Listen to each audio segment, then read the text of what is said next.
When Resident Evil 1 was originally going to come out, its voice track was Here, completely Richard. in Japanese. I'm gonna give you a shot.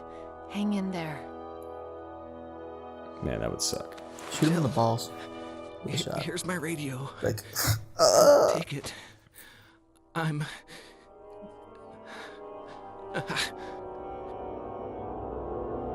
Does it ever not hurt? All right, so yeah, you're resting now. Yay! Achievement. So I've always liked that shot, like the extreme over the shoulder kind of thing. so anyway, however, Shinji Mikami, whatever, The director, right? yeah, thought the quality of the voice acting didn't live up to his expectations. They searched out new voice actors for the American release, resulting in famous lines like, "You were almost a Jill." Yeah, well, the original Resident Evil game was notorious for being cheesy, and like they had the they had a cinematic intro, a live action intro to the game, which, granted, when you're a kid, it's freaky, but looking at it now, it's like, oh my gosh, wow, this is classic B movie horror stuff.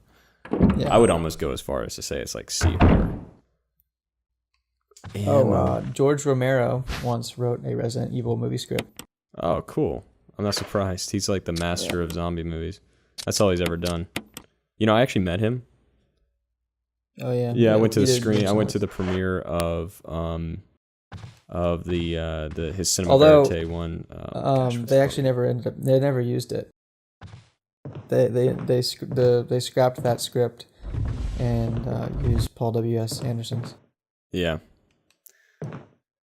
It was. I wonder if it had to do with like Paul's was like more action packed kind of based.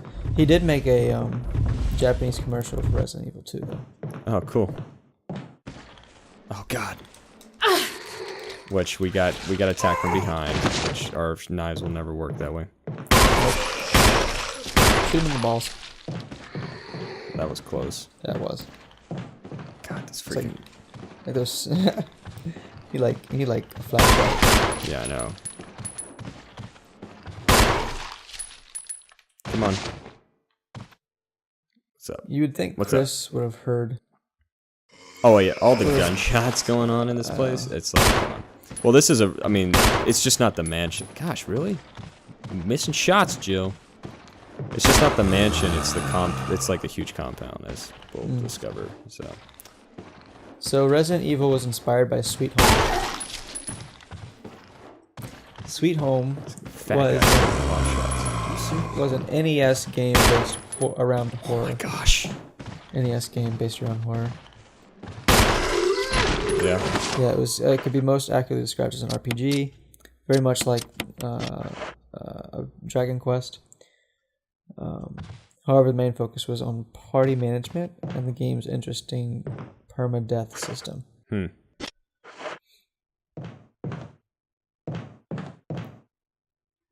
It's too dark to see much of anything. So Resident Evil Survivor has a PC port. Yeah, I played Survivor. It's one of the least known of the franchise. It's got it's kind of a, it's like an arcade kind of thing. I think they made it in response to House of the Dead when Sega put that out. Yeah. House of the Dead came out. Well, actually, House of the Dead. Yeah, the graphics it looks terrible. Yeah. Well, House of the Dead, did that come out before? When did House of the Dead come out? I don't know. I want to say it came out like right around the same time as like 96, 97. I would say it probably came out a little after Resident Evil. So, all right. Well, are we ready to go in there? Yeah, why not? Let's go. Oh, it's locked. We need the shield. Okay. So apparently there was also a pink herb. About that shield. A pink herb in Resident Evil. Yeah, there is the pink one. That's for poison. Resident Evil? Mm-hmm. Well, I think it's for poison or something. there's usually red, green, and yellow herbs. But the pink one, Oh, yeah, like, no, I will do that. says you can't get it in game. Oh. What are you saying? The original one? Yeah. Yeah. That's what I'm thinking of. I think it was for poison or something like that. Gotcha. Which they just basically changed it to, if you have like this compound that we have here, the purple and green, that will take away being poisoned because it's like extra strength. It's like extra strength Tylenol, but with healing powers. So yeah. Wow. So this one, okay, Resident Evil. Before Resident Evil 2 came out, Capcom was working on Resident Evil 1.5. Which and was what? It was the unofficial name given to the game that was being worked on before Resident Evil 2. It was very different from Resident Evil 2, as Claire Redfield wasn't even featured in it. Instead, there was a character named Elsa Walker, who never even crossed paths with Chris. Character models were different, zombies behaved differently. It was basically a totally different game. It even had RPG-style equipment that would increase your defense and stats. Huh. Yeah, Resident Evil 2 was like a huge game. Yeah. And the first one, this one here, was actually originally meant to be a first-person shooter. There's something in the drawer. This game right here. Wait, what? Oh, really? The first one, yeah. Huh. Unfortunately, Capcom and Shinji didn't think that the first-person shooter genre handled horror well. Yeah, This was agree. PS1 era, so. Oh, I can't carry that. We're gonna check around. Yeah, the only there's sorts of shooters nothing we back find then is gonna work, were but- Doom or GoldenEye. Yep. Well, but this came out. Resident Evil came out before GoldenEye. Resident Evil's 96. GoldenEye was 97. Yeah, I know. I'm just saying. GoldenEye, yeah, it's GoldenEye was all like in that the- same era, like in that yeah. general time frame. Like, You know, we're gonna go down and Yeah. put up some gack in the chest before we go in there. Resident Evil 3 and Resident Evil Code Veronica were meant to be switched. Huh.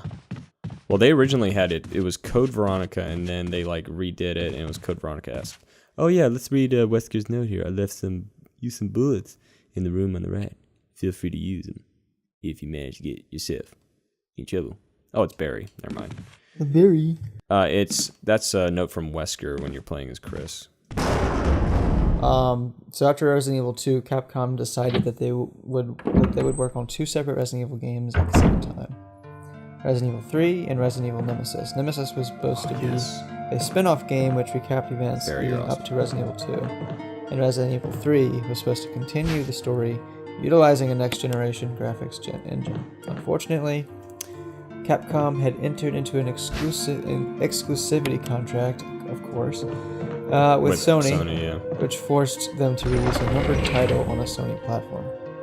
Thus, Resident Evil Nemesis was rebranded as Resident Evil 3, and Resident Evil 3 became Resident Evil Code Veronica on the Dreamcast. Man, all these like exclusivity deals, like it's like ruined Destiny. It ruins all games that are except for Halo. Yeah. But that's because Halo. Well, Halo it was good timing for Halo because when Halo first But the came thing out, about it was on the most powerful console. Yeah, but exclusivity though, it's like obviously Destiny's on both systems, but when you have an exclusivity agreement, for example, with Destiny, they get things before Xbox users, and they get more things than Xbox users, but they're the same price. So it's like Xbox users are basically not getting. They're getting gypped, essentially.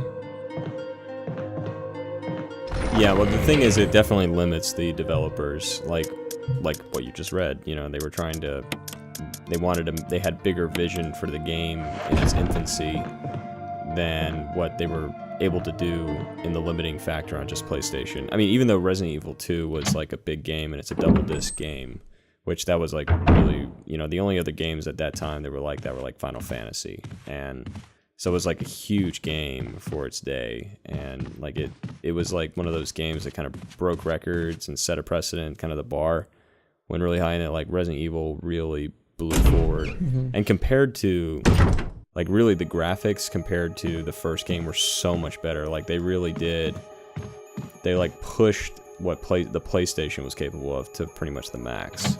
You know, you can see a significant difference in it. Well, okay, so this one's interesting. Devil May Cry Oh yeah, started as a Resident Evil game. Oh, interesting. It was actually supposed to be, or Dante was supposed to be the protagonist of Resident Evil 4. Okay. But Resident Evil 4 was tooled to be a much faster paced game, in your face, action game. Yeah, which is what they but originally. Capcom felt the game strayed too far from its roots. So, but they still liked everything that was already in place, so they gave it its own franchise, and so Devil May Cry was born. Yeah.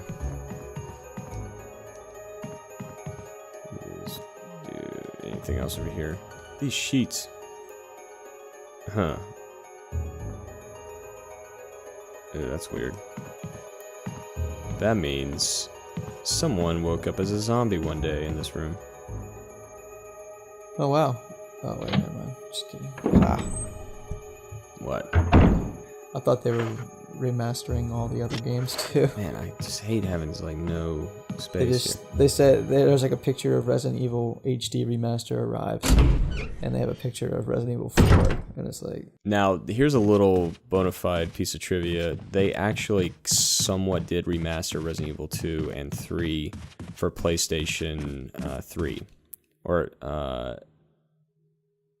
I think it was on PlayStation 3, where you could... It was exactly the same game, kind of like with this one. Mm-hmm. They just smoothed the graphics over.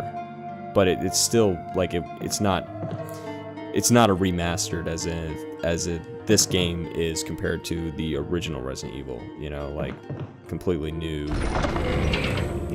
It's the same story, same plot generally, but they like expanded it and like totally revamped it, kind of thing. Yeah. I mean, it's all right, but it would be really cool to see. So this like one, a remaster. This remaster is actually also a remaster available. Like this. Yeah, it's also is also available for PS3, Xbox, and 360, and PC. Mm-hmm. Oh, PC, huh? Yeah.